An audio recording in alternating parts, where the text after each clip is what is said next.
यह सुनकर कि राजकुमारी दर्द में है, राजकुमार घबरा गया और उसका हाथ पकड़ने के लिए झुका, लेकिन कार्ला ने उसका हाथ झटक दिया और गाल की ओर इशारा करते हुए कुछ धीरे से कहा जो राजकुमार सुन नहीं सका।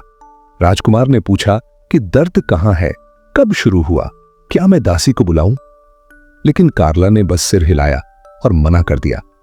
राजकुमार ने निराश होकर कहा कि डॉक्टरों को बुलाना जरूरी है ताकि वे दवा दे सकें।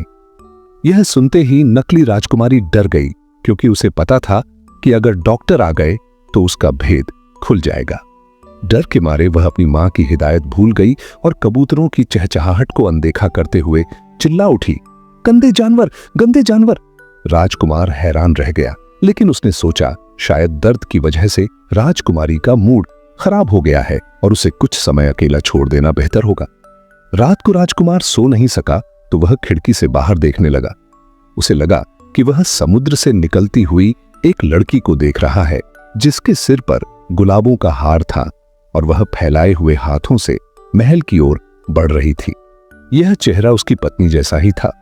उसे लगा कि उसे पास जाकर देखना चाहिए, लेकिन जब वह वहां पहुंचा तो वह लड़की, जो असल में राजकुमारी आईना थी, गायब हो चुकी थी। उसे विश्वास नहीं हुआ कि उसने वास्तव में कुछ देखा था या यह उसकी आंखों का भ्रम था।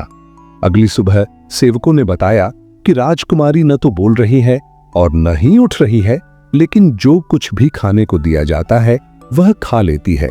राजकुमार सोचने लगा कि अगर उसके दांत में दर्द है तो वह कैसे खा रही है। वह बहुत परेशान हो गया।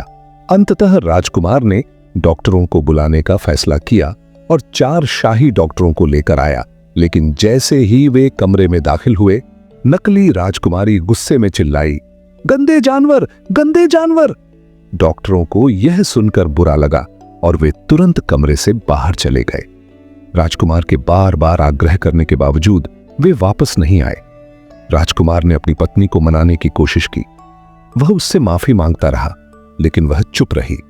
अगली रात भी राजकुमार खिड़की पर खड़ा समुद्र की ठंडी हवा का आनंद ले रहा था। उसकी रात सुबह की ओर बढ़ रही थी। वह सोचने लगा कि शायद उससे शादी करके उसने गलती की है और उसे धोखा मिला है। एक सीधी सादी कोमल दिल वाली लड़की कुछ ही दिनों में इतनी बदतमीज और जिद्दी कैसे हो गई? अगर उसका व्यवहार नहीं बदला तो उसे दरबार से बाहर करना पड़ेगा। वह इन्हीं विचारों में खोया हुआ था कि उसकी नजर समुद्र पर पड़ी और वहां वही लड़की पहले की तरह खड़ी थी। मेरा इंतजार करो, मेरा इंतजार करो, वह अनायास चिल्ला उठा। जब वह किनारे पर पहुंचा तो वह गायब हो चुकी थी। राजकुमार को सुबह शहर से बाहर जाना था। वह अपनी पत्नी को देखे बिना चला गया। उसने सोचा शायद वह कल तक होश में आ जाएगी। जब वह रात को देर से महल लौटा तो अंदर जाने की बजाय सीधे समुद्र के किनारे गया और एक चट्टान के पीछे छुप गया। उसने देखा कि वही लड़की समुद्र से बाहर आ रही है। राजकुमार तुरंत कूद पड़ा और उसका हाथ पकड़ लिया। वह डर गई और पानी में वापस जाने की कोशिश करने लगी, क्योंकि उस पर भी जादू था, लेकिन राजकुमार ने उसे मजबूती से पकड़ लिया। तुम मेरी असली पत्नी हो और मैं तुम्हें कभी जाने नहीं दूंगा। यह शब्द उसके मुंह से निकलते ही उसने देखा कि वह एक खरगोश को पकड़े हुए है। फिर वह खरगोश मछली में बदल गया, मछली पक्षी में और पक्षी एक सांप में जो जोर से फुफकार रहा था। उसने खुद को संभाला और तलवार से सांप का सिर काट दिया। जादू टूट गया और राजकुमारी उसके सामने थी, पहले की तरह सुंदर, सिर पर फूलों का हार और पक्षी खुशी से चहचहा रहे थे। अगली सुबह सौतेली मां मरहम लेकर महल पहुंची और बेटी की जुबान पर लगा दिया। अब बताओ क्या हुआ? उसने गर्व से पूछा। गंदे जानवर, गंदे जानवर, बेटी ने वही वाक्य दोहराया। मां निराशा में रोने लगी। उसी समय राजकुमार अपनी असली पत्नी के साथ भीतर आया। तुम दोनों मौत की हकदार हो, उसने कड़े लहजे में कहा।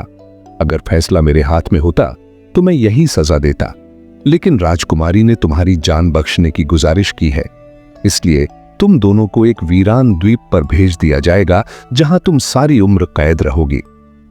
इन सब के बाद राजकुमार और उसकी पत्नी राजकुमारी आईना पूरी उम्र खुशी खुशी और प्यार से राज करते रहे।